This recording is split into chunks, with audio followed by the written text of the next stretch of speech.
and one decommitment algorithm. Here we only use the commitment algorithm because the decommitment will be implicit. So there is two different property for a commitment. So a commitment can be extractable or a commitment can be equivocable. So a commitment is extractable if with a trapdoor we can decapsulate the commitment and see which has been committed, what has been committed. And a commitment is equivocable if we are able to give a proof that we committed a certain value that is not the one that we actually committed. So an example for each, an encryption scheme is a commitment that is extractable because knowing the decryption key, we are able to decrypt the encryption and to see what has been committed. And there is a chameleon hash function as an equivocable commitment. So a chameleon hash function is a hash function where there is an additional algorithm called collision, and it allows the people which knows the trapdoor key to find a random R prime with the message M prime, such that the hash of M prime R prime is the same as the hash of MR. So it's an equivocable commitment. So second primitive that we need to achieve OSBE is smooth projective hash function, SPHF. That's function over a set X, and there is a language L that is a part of the set. So there is the first algorithm that computes the hashing key, the projection algorithm that projection keygene algorithm that computes the projection key, knowing a word and the hashing key. There is a hashing algorithm that hash the word W using the hashing key. There is a projection algorithm that projects the word W with the hashing projection key and a scalar minus W.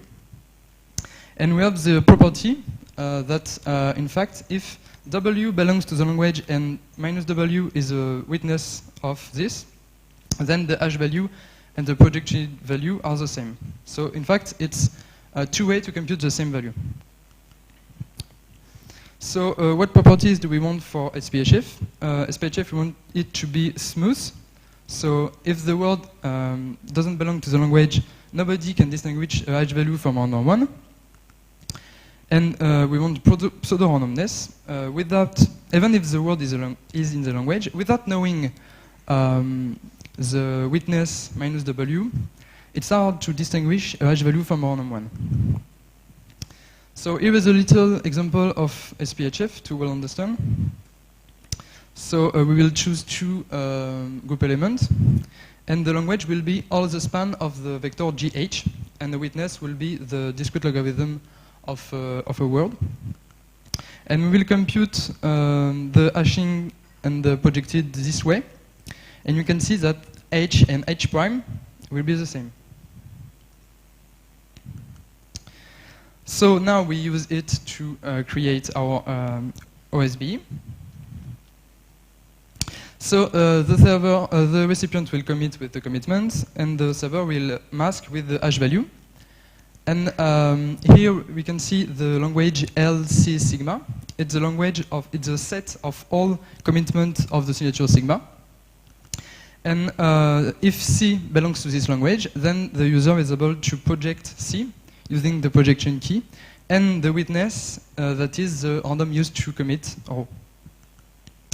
And now we see how to generalize this into Oblivious language-based envelope. Here, the recipient should have access to the information if and only if he knows a word in the language. So it's exactly the same, but with word. So it is clear that Oblivious signature-based envelope is an Oblivious language-based envelope. So the language is only, the word is only a signature on a message. But Oblivious transfer is no LBE 2, because in fact, if we make the information to be the full database. So of each line of the database, the commitment will be, the word in the language will be the line that we request. We'll commit it, the recipient will commit it, and we will mask each line of the database. For example, DB1 will be masked by H1, and the user will be able to compute only the value HG.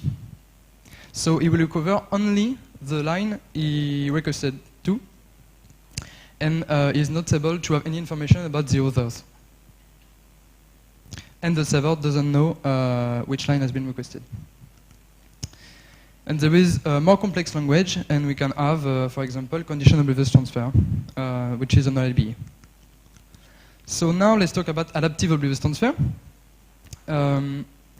What is to be adaptive? So we are adaptive in terms of request.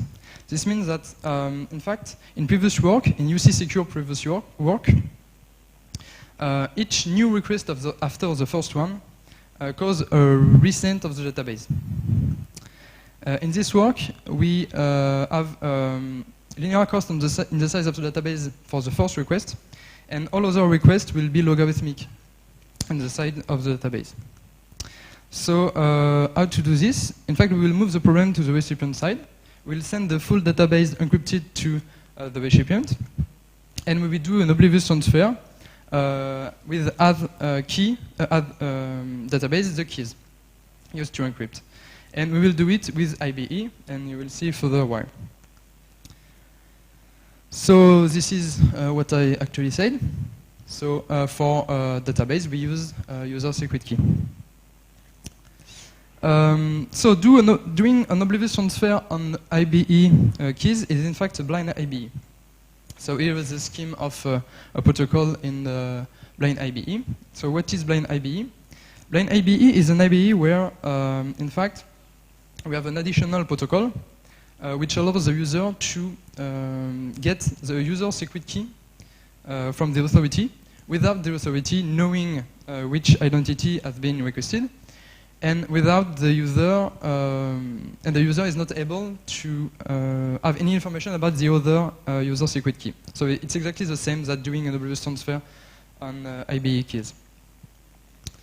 So how do we do that in the fact? So as commitment, we will use an encryption, a CC secure encryption. We will encrypt the identity that we are looking for. It means the number of the line that we want. And we will create a language for each identity. So the first step is done by the recipient. The second phase is done by the server. And the server will compute a language for each identity, for each line, in fact. It will create the user secret key, the key needed for the SPHF, and it will create the hashing value by hashing C.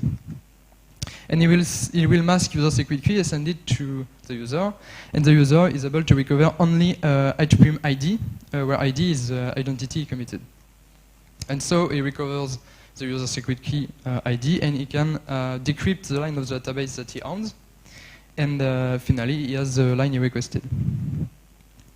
So in fact, it's a three-flow adaptive oblivious transfer. So the first step is that the database preparation. So the data are encrypted, the user secret key are computed, and there is creation of key to create a secure channel between the user and the server, and it disables some problem in the proof with the encryption. So the sends of the key channel will be the first flow. Then the second flow, the user will commit the line he wants, keeping the random as a witness for this language, and he will create the secure channel by whatever. And then the server will use the blind USGIN algorithm to create a blind key, and he will send it to the user, and the user is able to recover the key from the blind key using his randomness, and he will recover the data. Okay, so it makes our oblivious transfer. But in fact, here the blind user use gen is not adaptive. So we will have to change the blind use gen, and why? In fact, by doing this, here we have user secret key and hatching value for each identity. So it means for each line of the database. So in fact, we will send 2 times the database for each request. So it's not adaptive. Because 2 times because it's the first time is the user secret key masked, and the second piece is the projection key. So we have a problem in terms of communication cost. So how to solve this? We'll solve this by fragmenting identities into bits. So we will see what it means, and it will lower the communication cost to a logarithmic cost. So we will, in fact, use -IBE. So -IBE is an IBE where the user secret key have a special form. And in fact, to compute user secret key, we will do as for the example. So for the example, we take the identity ID 0010. And to compute the user secret key, we first take the root. And then we look at the first bit of ID. And the first bit of ID is 0. So we add usk 0. Then the second bit is 0. So we add usk to 0, usk to 1, usk for 0. So it makes a structure between all user secret key. And it will help us. So now we have not a blind IBE, but a fragmented blind IBE with our affine IBE. And here the server will not create a language for each identity, but it will create a different language. In fact, the language LCIB, it means that the set of commitments where the ith bit of the identity committed is B, is equal to B. And after it's the same thing, we mask only the fragment of a user secret key. And we add this piece Z just to disable the user to use fragment key not together. And so the Z part will just go at the end. So I'll talk about affine IBE or affine IBKIM. And maybe some of you think that it's something hard to have. But in fact, we have a lot of IBEs that achieve this. This is the one from Asiacrypt. Sorry. And it's quite simple because user secret key is only 2 group elements. An encryption is only 2 group elements. And decryption is only 2 pairing. So finally, we have seen that OSBE and Oblivious transfer are Oblivious language-based envelope. Affine IBE plus an Oblivious transfer can create a fragmented BIBE, and a fragmented BIBE plus UC folklore create a UC secure Oblivious transfer. So that's it, and thank you.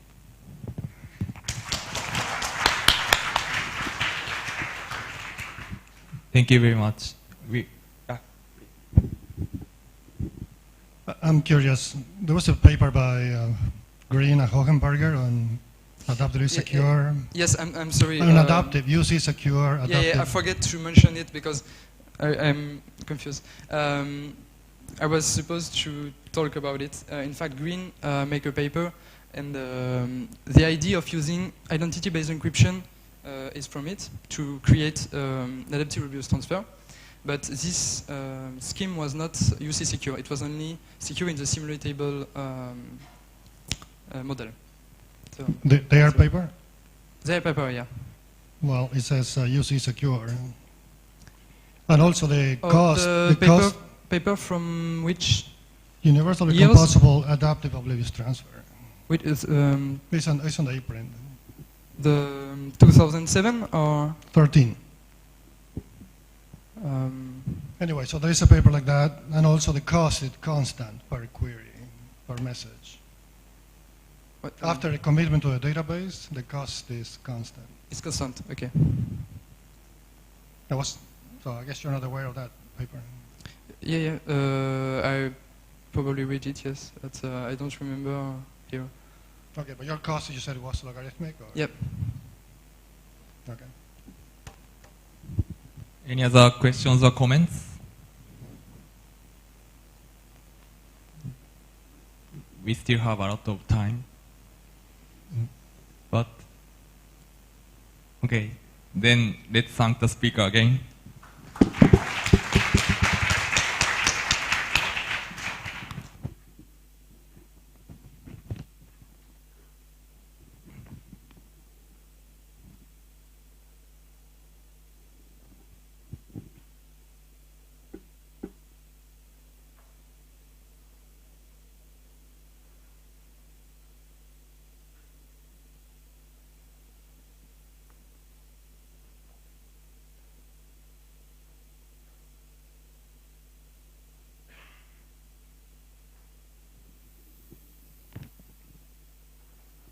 Okay. The title of next talk is Selective Opening Security from Simulatable Data Encapsulation. And the authors are Felix Hoyler and Bertram Pottering, and Felix give a talk.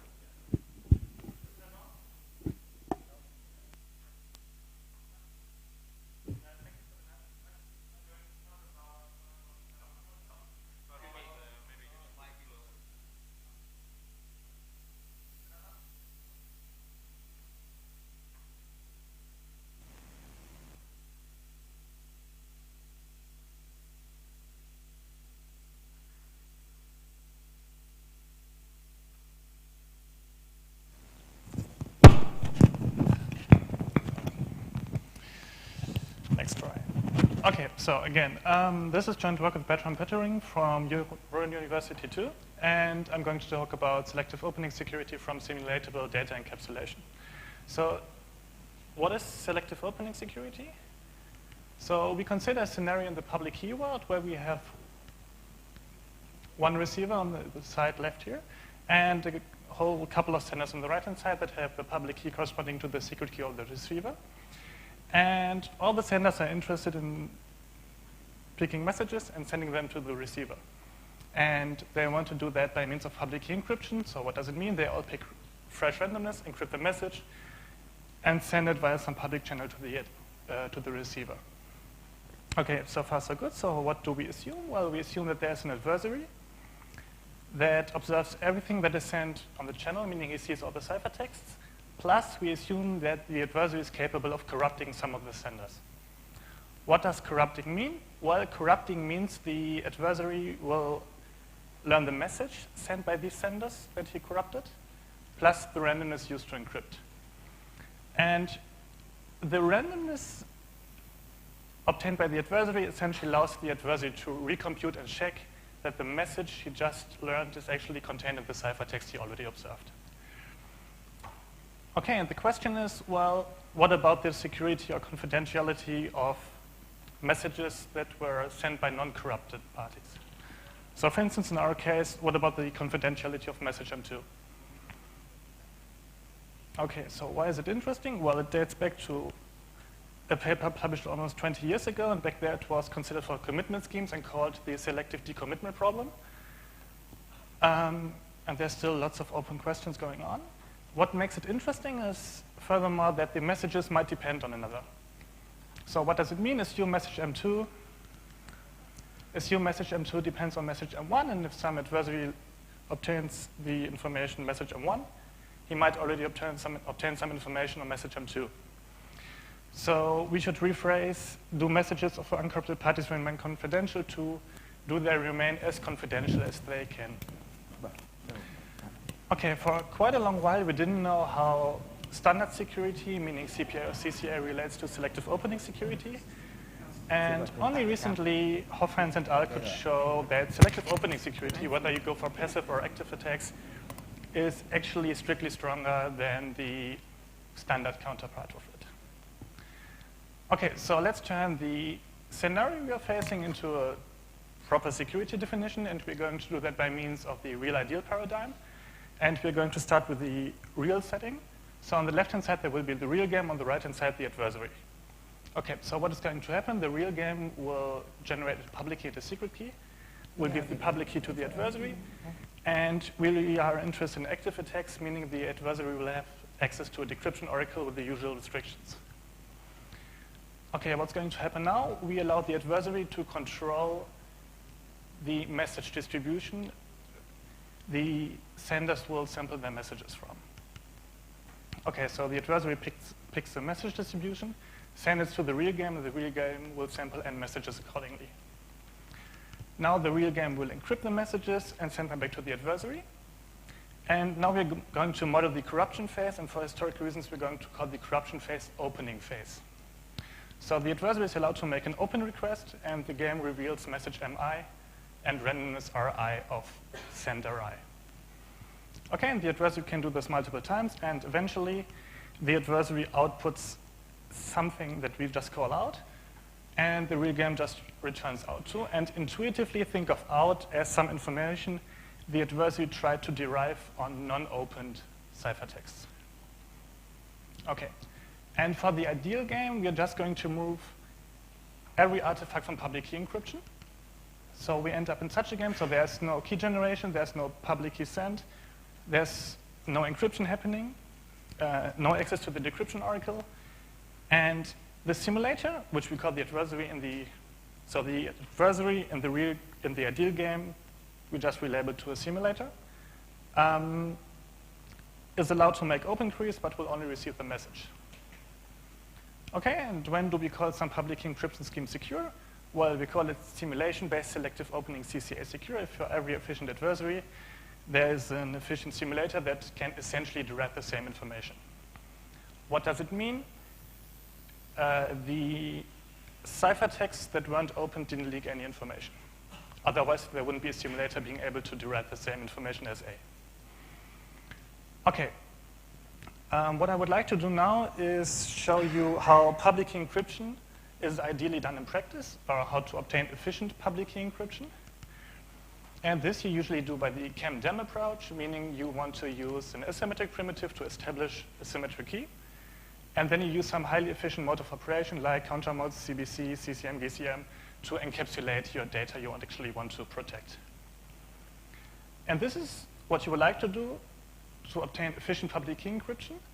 And we already have some results on the selective opening security of practical public key encryption. Well, or maybe not. So there's one paper by Hoyer et al. That took a look at hashed Elgamal and OAP, and they could show that both transformations or schemes are selective opening secure under the same notion we just saw. However, to obtain their result, they had to instantiate. In the case of DHIES, for OAP, it's already done by default. They had to instantiate the DEM to be the one-time pad, which severely restricts the practicality of these schemes because, well, you're limited to a message length that corresponds to the output length of the hash function. Okay. Now I'd like to come back and show you how you could approach a proof for simulation-based selective opening security. So remember that for every A, we have to show that there exists a simulator that can derive essentially the same information. So what we're going to do is we're going to take an adversary that runs in the real game, and we will construct a simulator that will internally run A, and can ideally derive the same information as A, just by outputting it. And this has been done like that before, and we follow this approach. Okay, so let's have a closer look at the interaction that will happen on the right-hand side.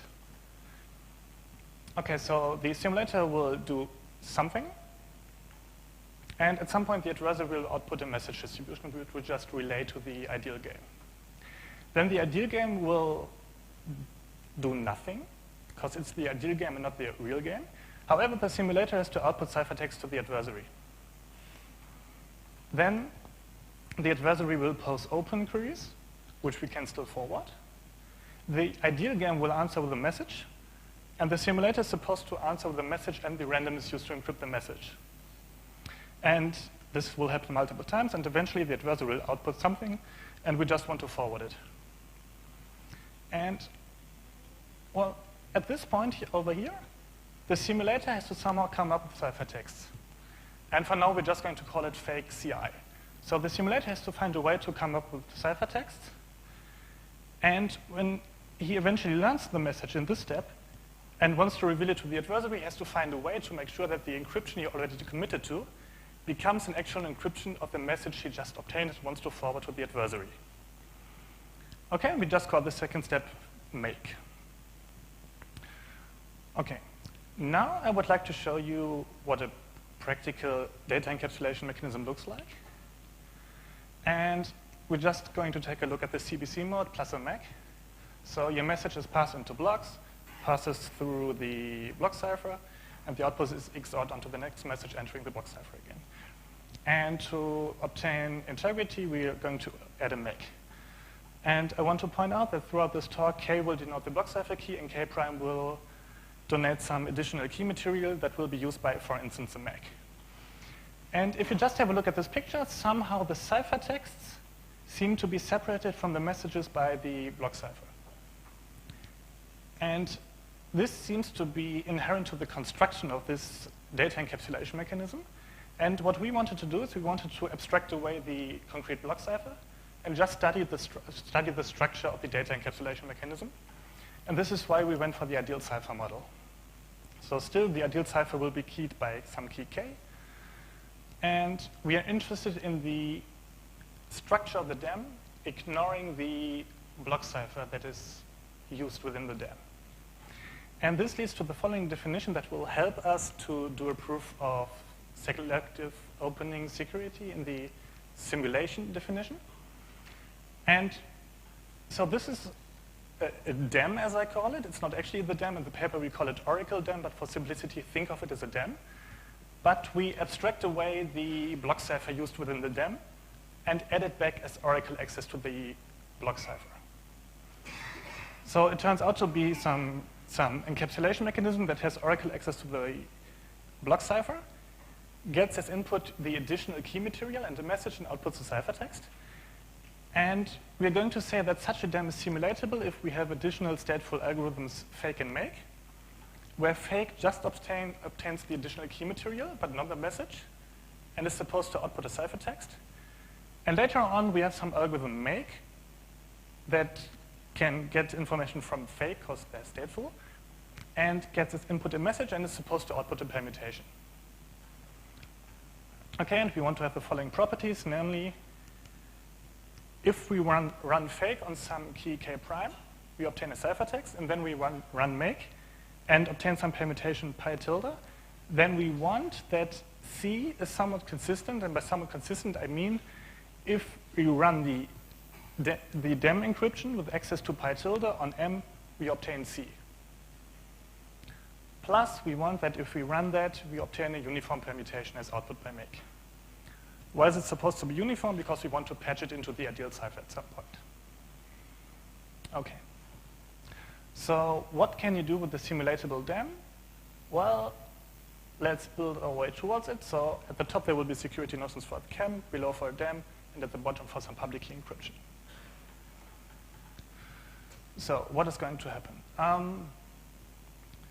We all know that if we take some CCA secure CAM and combine it with a one-time CCA secure DEM, we obtain a CCA secure public key encryption scheme. And as we know by result by Bellara et al., we can break down one-time CCA security of a DEM to CPA security plus one-time integrity protection of the, well, one-time integrity of the ciphertext, meaning we got one-time integrity guarantees for the DEM. Okay, and if you think what simulatability does intuitively, it allows you to come up with ciphertexts that are completely independent of a message. And what you can actually show is that simulatability implies CPA security.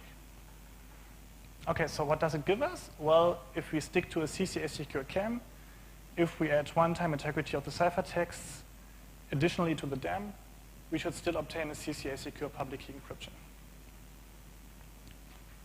This is all known, but what we could show is that under these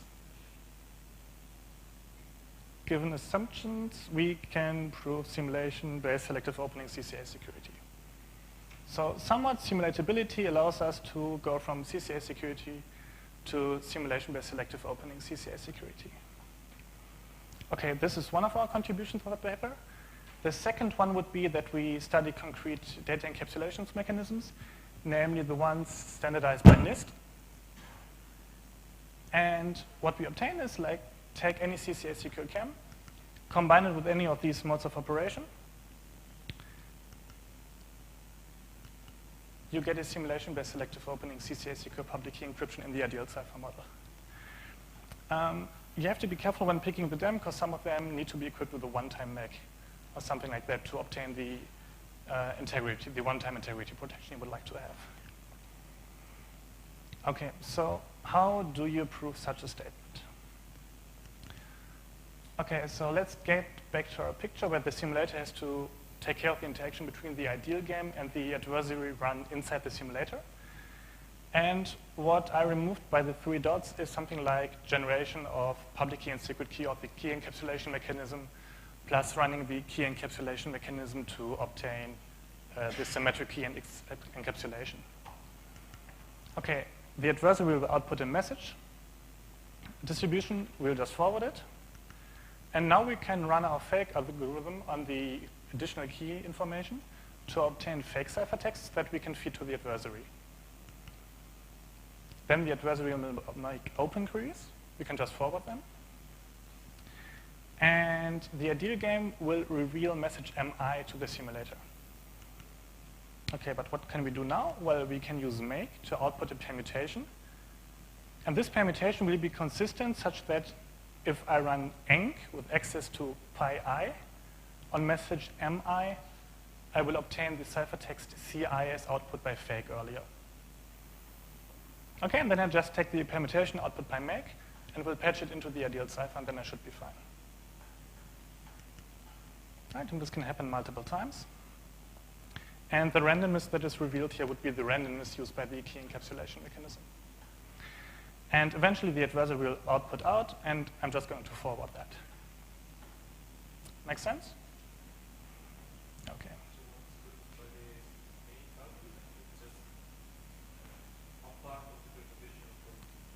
Pardon? Yes. So actually this is, yes, this is cheating. So make is actually not, so it would be sufficient for make to not output a full permutation, but just the spots in the permutation relevant for making sure that M is an encryption, is the message contained in some ciphertext C.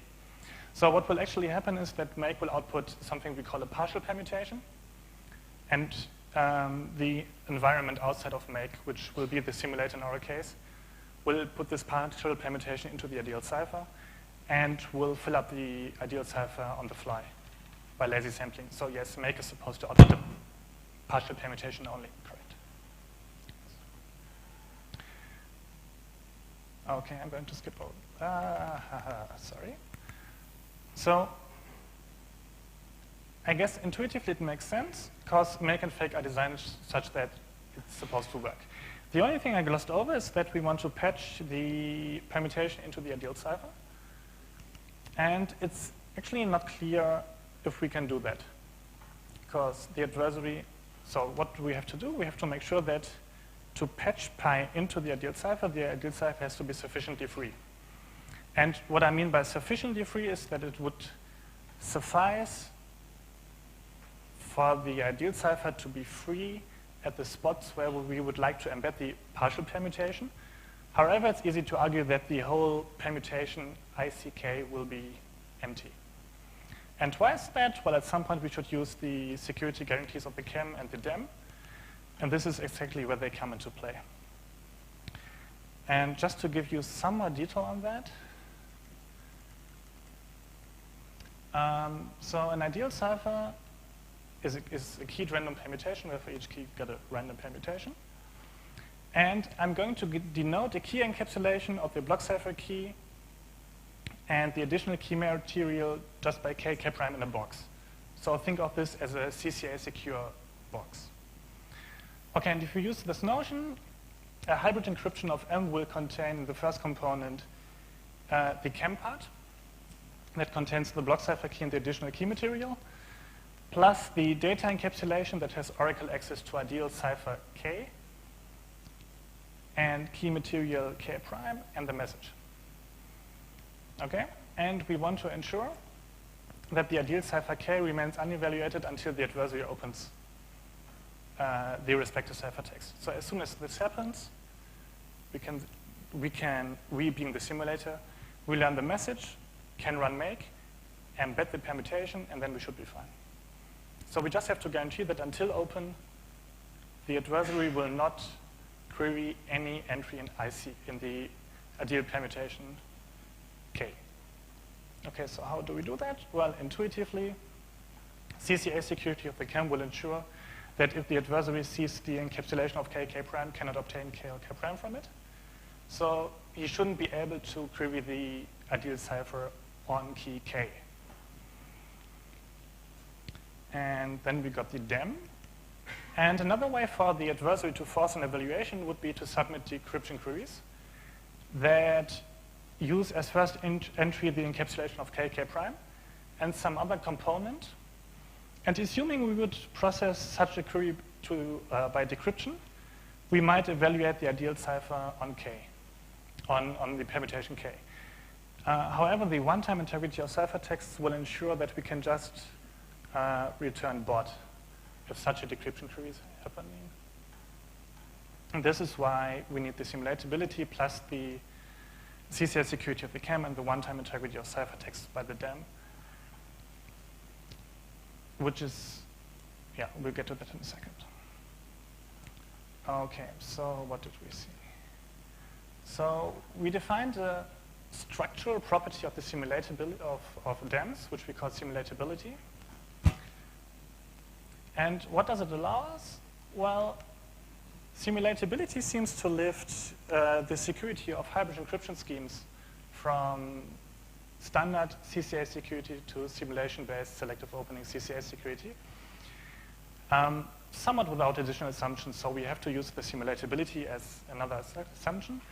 But CCA security plus the one-time security of the CCA security of the CAM plus the one-time integrity of the DEM have to be assumed to construct CCA security. And on top of that, we need simulatability of the DEM to get to selective opening CCA security. However, for lots of practical DEMs, simulatability is given. So what does it mean? For lots of really practical public key encryption schemes obtained by the hybrid CAM-DEM paradigm, we actually get simulation-based selective opening CCA security for free in the ideal cipher model. Thanks for your attention. You can find the paper on ePrint. And if there are any questions, I'm happy to answer them. And greetings to Bochum.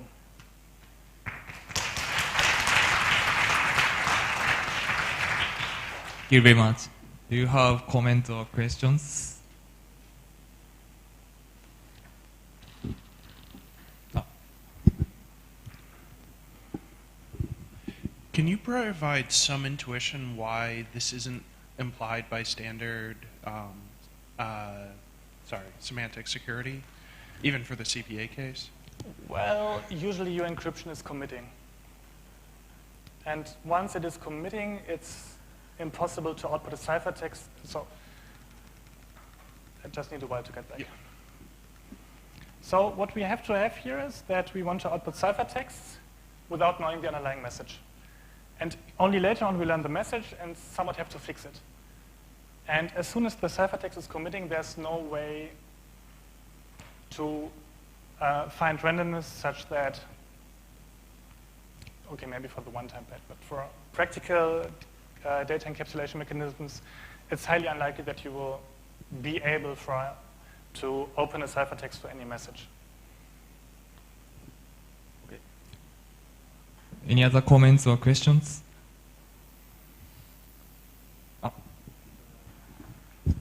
So here the assumption are the kind of random or ideal cipher random oracle is the model, and then as a minimal assumption is that you need to have trapdoor function, right? Because the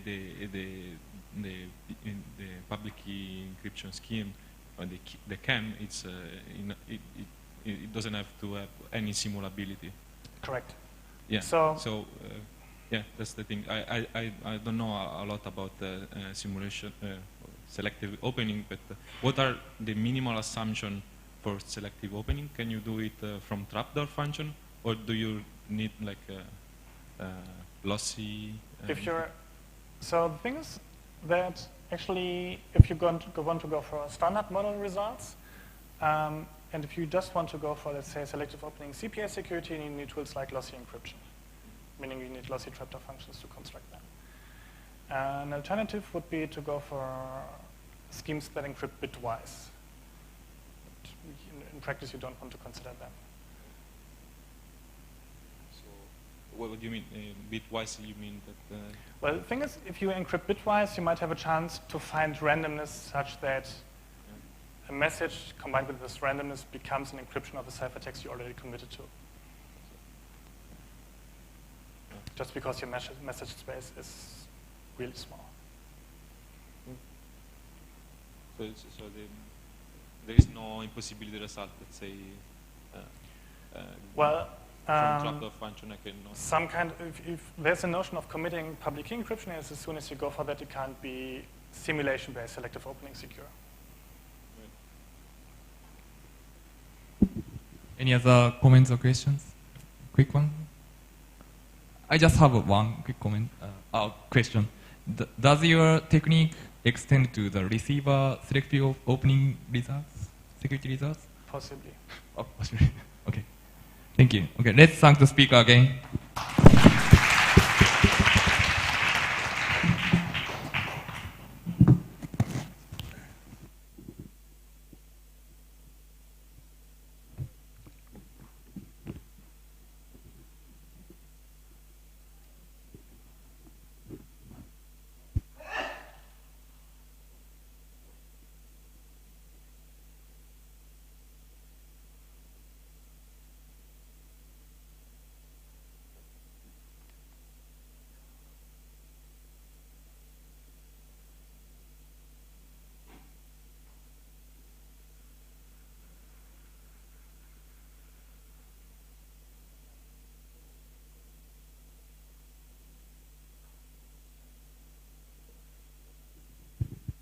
Okay, the last talk of this session is selective opening security in the presence of randomness failures.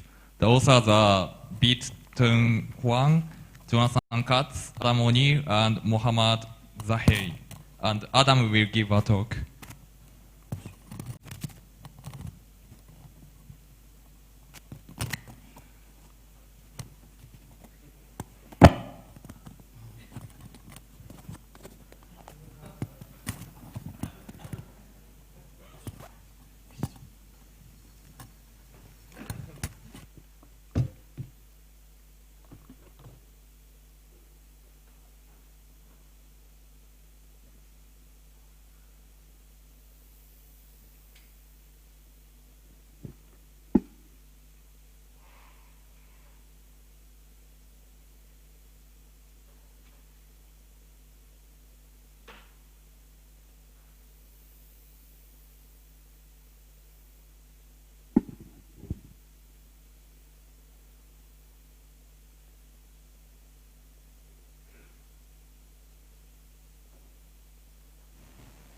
Okay. All right. Hey. So I'm going to talk about selective opening security in the presence of randomness failures. I guess we heard a little bit about selective opening security in the previous talk as well. Yeah, my co-authors are Bit-Tun Huang, Jonathan Katz, and Mohammad Zaheri. So just to give an outline of the talk, first I'll cover background and motivation. I'll cover selective opening security for what's called non-space PKE. Non-space PKE is a type of public key encryption that's designed to be robust to randomness failures. I'll talk about what I mean by randomness failures. And then we'll talk about lifting the results to the hedged setting. I'll talk about what the hedged setting is, and then conclusion and open problems. Okay, so what's the motivation? The motivation for our work is, like, consider a situation where you have a receiver with a secret key, and you have various parties encrypting messages to the receiver. Okay? And you have an adversary that wants to know what these messages are. So sees the ciphertext and wants to know what the underlying messages are. Okay, so what can the adversary do? One thing it can do is try to subvert the pseudorandom number generator that the encryptors are using. So try to get it influence standards or something to make it so that the adversary has a backdoor to the pseudorandom number generator that are used to generate coins for the encryption algorithm. And then it would be able to recover the messages, or at least have an easier time than if it was not subverted. And the other thing that the adversary can do here is try to break into senders' machines. So here the adversary can recover also the randomness that's used to generate an encryption if it breaks into a sender's machine. In general, other auxiliary information can be recovered related to the messages. Okay, and an important caveat here is that our goal in protecting against break-ins is not going to be to protect the privacy of messages contained in a machine that was broken into, but rather the other messages, right? So this is similar to what was covered in the previous talk, right, where we care about privacy of the messages for the senders that were not broken into. Right, so the point is that we can protect against both of these attacks using appropriate encryption schemes. So there's deterministic, hedged, non-spaced PKE. You don't need to know what these are. These are just different types of encryption schemes that are designed to protect against pseudorandom number generator subversion, to provide some robustness to this. You can use selective opening secure encryption schemes to protect against the after effects of break-ins. Again, if the adversary breaks into a particular sender's machine, we give up privacy of that sender's message, but we want to protect the privacy of the other senders that weren't broken into. And in this work, what we want to do is we want to protect against both types of attacks simultaneously. This is a very natural goal because basically different senders can be targeted in different ways, right? So we wouldn't want to only protect against one type of attack or the other. We want encryption schemes that are robust to both types of attacks. Okay? Make sense? Okay, so what is the main theme and results? So the main theme is that can we define encryption schemes and construct encryption schemes that are secure against both pseudo-random number generator subversion and break-ins? And we'll see that the answer is yes. What we do basically in this work is we treat selective opening security of deterministic, hedged, and non-spaced PKE. And again, deterministic, hedged, and non-spaced PKE are particular types of public key encryption schemes that are designed to be robust to randomness failures. Okay, so this is basically, we add in selective opening security to these types of encryption schemes. Okay? In fact, one of our contributions is defining hedged, non-spaced PKE. You know, hedged, and again, I haven't covered what these things are, but hedged and non-space PKE are kind of different primitive useful in different scenarios, and one of our contributions is to unify these primitives. So we define something called hedged non-space PKE, subsuming all of the primitives that have been considered for robustness to randomness failures, and we define and achieve selective opening security for it. Okay. So let me talk a bit about selective opening security for non-space PKE. So non-space PKE is a relatively recent notion that was defined by Bellari and Tachman in 2016. And here, what happens is each sender chooses a seed, and encryption does not use randomness, but rather a seed and a nonce. Okay, so now, in addition to the usual key generation algorithm, you have a seed generation algorithm, which outputs a seed. And think of this as a seed for the pseudorandom number generator that the encryptor is going to use to encrypt messages. So now encryption, you can think of it as like a deterministic algorithm that's given the nonce and the seed of the sender. And decryption is oblivious to the nonce and the seed. It works as normal. And what Bellari and Tachman define is that security should hold either if the seed is secret and nonces are unique, or if the seed is revealed but nonces have high entropy. Okay, so this provides some sort of hardening on the sender's side to pseudorandom number generator subversion, right? Because now basically this seed only needs to be generated once, and you can use high quality randomness for it, so it's harder to subvert the pseudorandom number generator of the sender. Okay.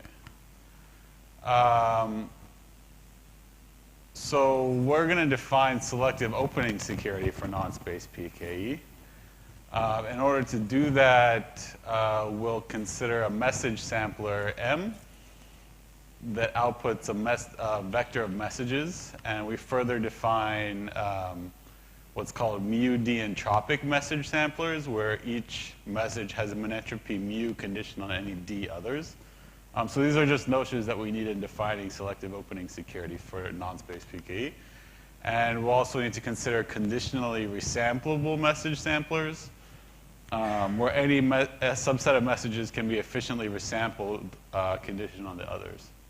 Okay, so these will be used in the security game for defining selective opening security for non-space PKE.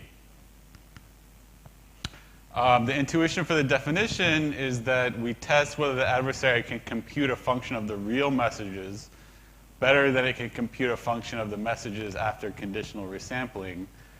The conditional resampling is conditional on the messages that were revealed to the adversary. Make sense? Okay. Okay. So we have this game. So consider a non-space PKE scheme and a conditionally resamplable high entropy, a conditionally resamplable message sampler and a high entropy nonce generator, and a function f. The function f is the partial information function that the adversary is going to try to compute about the messages. And the experiment works as follows. The challenger generates a public key and secret key for the non-space encryption scheme, and there's going to be n senders. And just for simplicity, we'll say there's also n messages. So each sender has only one message. It simplifies the definition.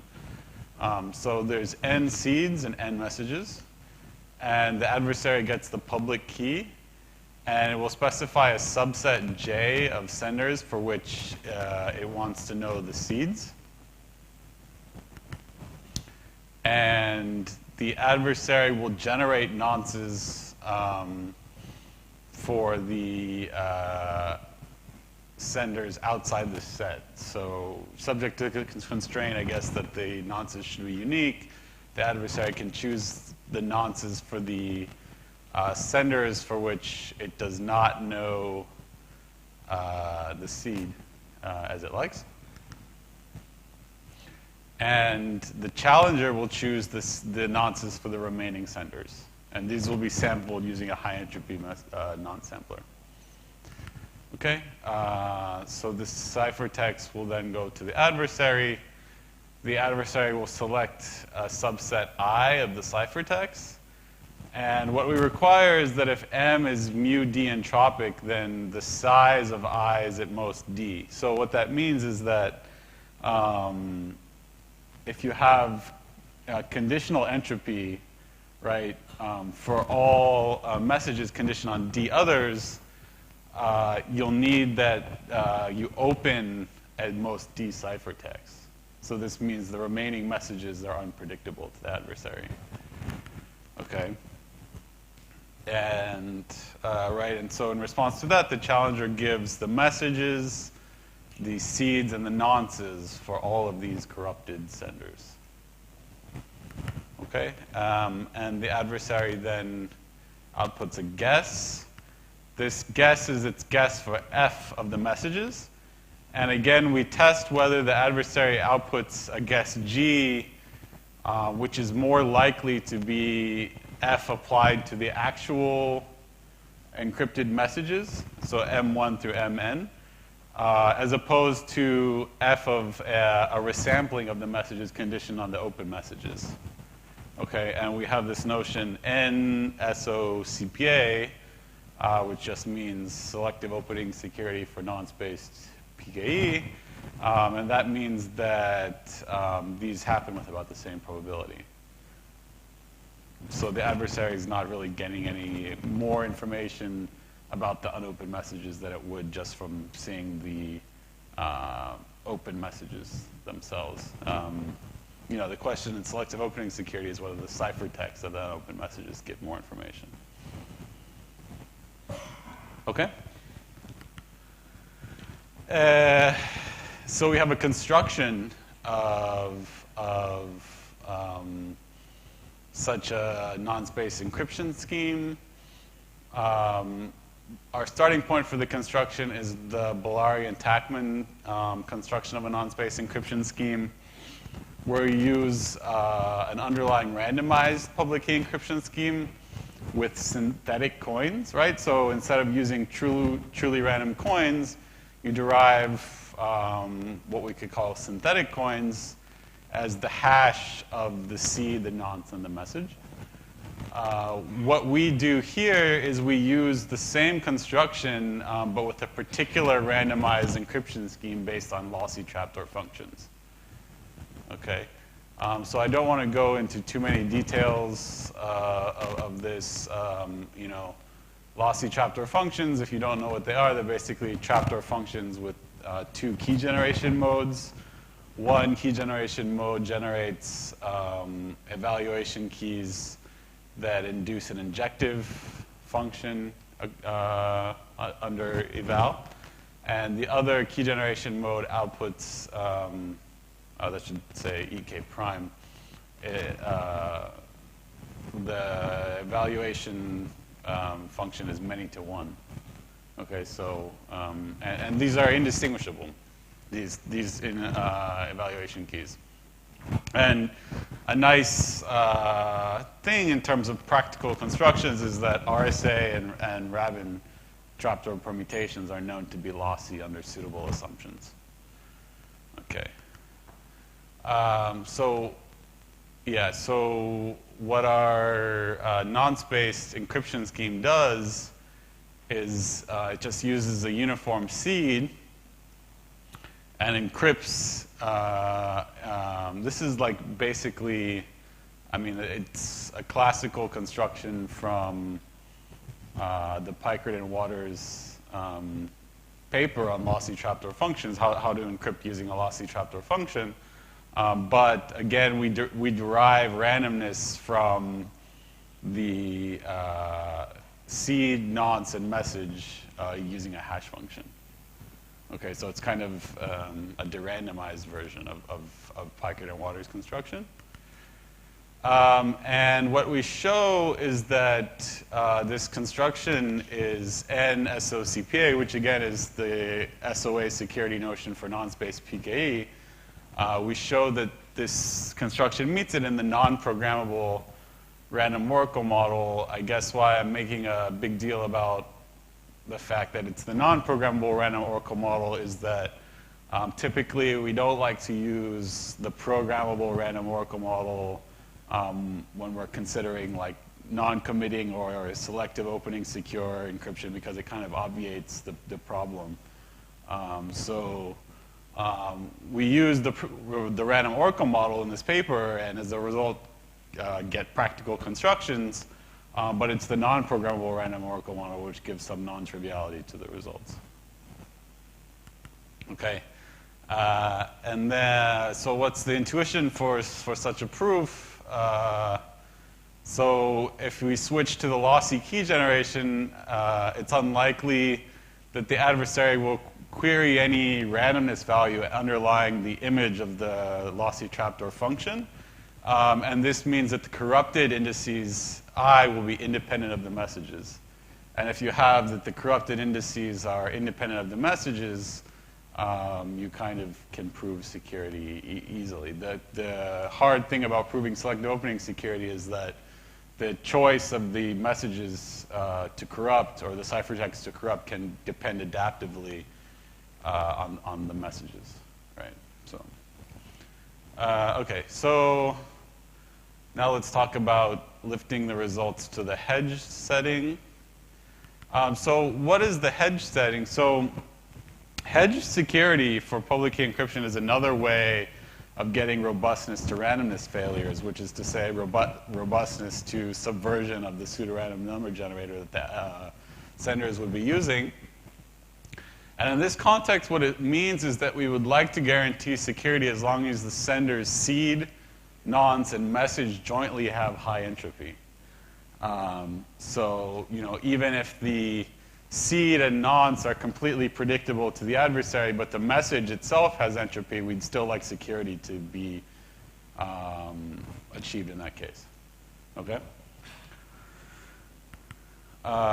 And so an interesting thing here is this strengthens security provided by non-space PKE even in the non-SOA setting, right? So even without considering selective opening security, if you ask that security is achieved as long as the seed, nonce, and message jointly have high entropy, you're getting more security than what Bellari and Tachman define even in the non-SOA setting. Okay? But we're going to treat it in the SOA setting. I mean, that's the theme of our work. And so how we achieve it, so I won't go through the details of the resulting notion, which is called HN for hedge nonce, SOCPA, but you can imagine how it might be defined. And the way we achieve it is we compose a non-space PKE scheme with a deterministic PKE scheme. A deterministic PKE scheme uses no nonces, no randomness, just encrypts a message. It's like a trapdoor function. It just encrypts a message. Just, you know, the security requirement is more than what you typically want for trapdoor functions. And so what we need is we need to define SOA security for deterministic public key encryption, right? So again, we consider a game, and the game will generate a public key and secret key, n messages, and encrypt these n messages. So this game is a bit simpler than the game for SOA security for non-space PKE. So maybe I should have started with this, but I didn't. And so the adversary receives the public key and the n ciphertext, selects subset I of 1 through n to corrupt, and gets the messages back. And the adversary then gives a guess G for F applied to the messages. Okay? And again, what we test is whether G is more likely to be F applied to the real vector of messages rather than a conditional resampling conditioned on the open messages. Okay. An interesting thing here is there was a paper, I think, in PKC last year that showed selective simulation-based selective opening security for deterministic encryption is impossible to achieve. And it gave as an open question how to define an achievable and meaningful notion of selective opening security for deterministic encryption. This is a paper called How Secure is Deterministic Encryption by Bellari et al. And so this definition is one possible answer to this open question. So that's an interesting aside. And so now that we have this definition, we can achieve it again. It's basically a de-randomized version of the non-space PKE scheme that we used before. So it's using lossy trapdoor functions and the Pikert-Waters construction of PKE from lossy trapdoor functions, but de-randomized using a hash function.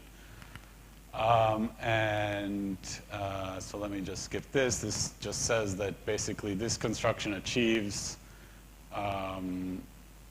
DSOCPA, which is SOA security for deterministic public key encryption in the non-programmable random oracle model. The proof involves some subtleties, kind of interesting that the corrupted set I can depend on the public key, and in the context of deterministic public key encryption, you kind of get into trouble when things can depend on the public key. But anyway, we can overcome that. So now let me just show you the nonce and deterministic transform, right? So this is a way of achieving hedged nonce SOA security for public key encryption by composing a nonce-based PKE scheme with the deterministic PKE scheme. The intuition here is that as long as the message, nonce, and seed jointly have entropy, the ciphertext produced by the nonce-based encryption scheme is going to have entropy, and so that'll get picked up by the deterministic encryption scheme, and the deterministic encryption scheme will provide security in that case. Okay? Right, so you need a condition that the nonce-based PKA scheme is entropy preserving, meaning that the ciphertext preserve entropy of the message, nonce, and seed. Okay? But otherwise, things kind of go as expected. So let me just wrap up, give a conclusion and some open questions. So what we did in this work is we treated selective opening security of particular types of public key encryption schemes that are designed to be robust to randomness failures, meaning subversion of the pseudorandom number generator that the senders are using. And right, kind of our thesis is that SOA security is natural to consider in tandem with randomness failures because they both represent ways that an adversary can target senders and try to uncover the messages that the senders are communicating in an encrypted way to a receiver. One nice open question from our paper is to construct standard model schemes rather than non-programmable. So all the schemes that we construct in the paper are in the non-programmable random oracle model. And so an open question is to construct standard model, meaning don't use random oracles at all. And another interesting question, which is a bit more esoteric, is whether simulation-based security for SOA security for non-space PKE is achievable. As I mentioned, there's a paper last year or the year before showing that for deterministic public key encryption, simulation-based SOA security is not achievable, but that proof, as far as we can tell, doesn't extend to non-space PKE, so it's an open question whether simulation-based SOA security can be achieved for non-space PKE. And with that, I'll conclude and take any questions.